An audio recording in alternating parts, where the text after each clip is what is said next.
वालेकुम अस्सलाम।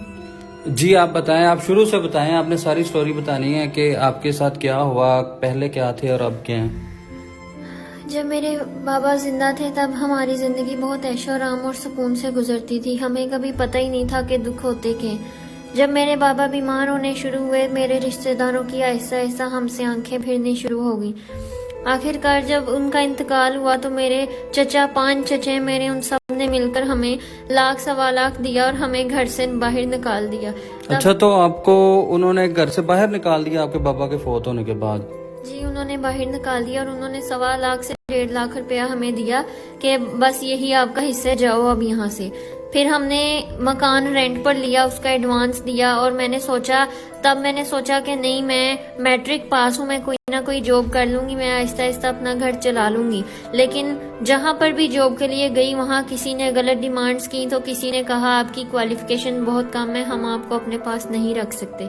मुझे कहीं भी जॉब नहीं मिली। होए ये देखें, हमारे माशरे के हालात देखें कि जो लड़की अगर कोई मजबूर है तो लोग गलत डिमांड रखते हैं और जॉब्स के हवाले से अब इनके घर में एक मजबूरी चल रही है तो लोग उसका नाजायज फ़ायदा उठाने की कोशिश करते हैं। तो मज़ीद क्या आपके घर वालों ने, जो आपके चाचा ज़ाद थे, क्या उन्होंने सिर्फ थोड़े से पैसे दे के आपको, एक घर तो 50 लाख का आता है, तो उन्होंने थोड़े से पैसे देकर आपको घर से निकाल दिया था? जी, उन्होंने कहा कि बस आपका यही हिस्सा है। और फिर जब हमने वो लाख सवा लाख में मकान लिया और आहिस्ता आहिस्ता वो अखराजात हमारे खाने पीने में और वो सारा कुछ खर्च हो गए, 2-3 महीने में वो पैसे खर्च हो गए। तब ना मुझे कहीं जॉब मिलती थी, मेरी मम्मा भी बीमार है, मेरी मम्मा की डेली बेस पर मेडिसिन आती है, डॉक्टर ने इतनी महंगी महंगी मेडिसिन लिख कर दी है, मेरा भाई भी छोटा है। मैंने घर में अखराजात की परेशान रहने लगी और फिर मैंने सोचा कि मैं छोटे बच्चों को ट्यूशन पढ़ा लूं। जब मैंने बच्चों को ट्यूशन पढ़ाना स्टार्ट किया, उससे भी इतनी अर्निंग मेरी नहीं होती थी। हम लोग एक टाइम का खाना खाते थे और एक टाइम भूखे सो जाते थे और कभी तो खाते ही नहीं थे। इतने हमारे हालात, इतनी तंगी से गुजर बसर हो रहा था कि मैं सोचती थी कि जब तक मेरे बाबा जिंदा थे मेरे पे कभी गम का साया नहीं पड़ा, और मेरे बाबा के वफात के बाद सबने हमसे आंखें फेर ली।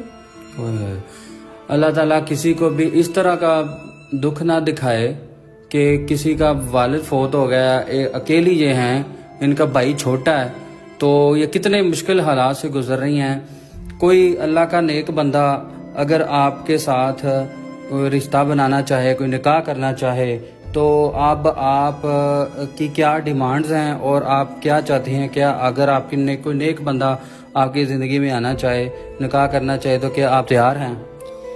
पहली बात तो ये कि मेरी कोई डिमांड नहीं, जितनी तंगी से मेरा गुजर बसर हो रहा है मेरी कोई डिमांड नहीं हो सकती। मैं बस यही चाहती हूँ कि कोई नेक फरिश्ता सिर्फ इंसान मेरा हाथ थाम ले, मुझसे निकाह करे। बेशक अगर वो मुझे खुफिया रखना चाहता है तो वो खुफिया निकाह करके भी मुझे रख ले। अगर वो 40-50 साल की एज का हो, दूसरी बीवी आप उसकी बन सकती हैं? जी, मैं बन जाऊंगी। बस मैं ये चाहती हूँ कि मुझे, मेरी मम्मा और मेरे भाई को एक छत मिल जाए, एक सहारा मिल जाए, मुझे एक तहफ़्फ़ुज़ मिल जाए। तो अभी आपका छोटा भाई है जो वो पढ़ रहा है, क्या कर रहा है अभी? वो काम वगैरह पे लगा है? मेरा छोटा भाई 6th क्लास में पढ़ता है। वो घर में मेरे से ही पढ़ता है, पर उसकी एग्जाम्स की अखराजात मैं बर्दाश्त नहीं कर सकती थी, इसलिए अब उसको स्कूल से हटवा लिए।